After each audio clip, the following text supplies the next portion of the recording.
This is the man authorities say they're looking for day and night.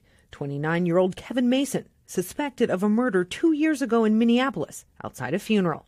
Before arresting Mason in Marion County on Minnesota warrants, authorities believe he'd been living in Indianapolis since the alleged murder in Minnesota.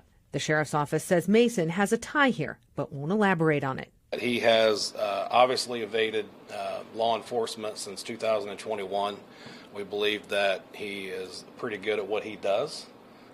We believe that someone, or obviously he has others financing him and helping aid him during this time. Mason's arrest came last Wednesday. The next day, the sheriff's department says an inmate records clerk removed 2 of the holds on Mason, one on the murder charge and one on a parole violation. One of our inmate records clerks thought she was correcting duplicate bookings for Mr. Mason.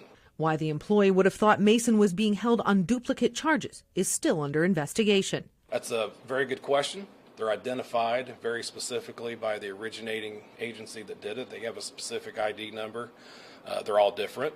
And then the case numbers are all different. The error compounded the next day when Ramsey County in Minnesota lifted the final hold on Mason for a gun charge. Marion County believes that hold was removed because Minnesota authorities waived extradition of Mason on that warrant.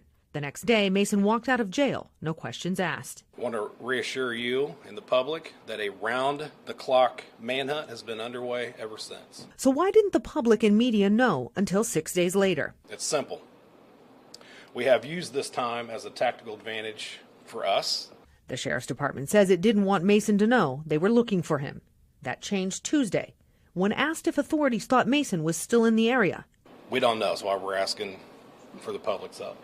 Thanks for watching. Stay updated about breaking news and top stories on the NBC News app or follow us on social media.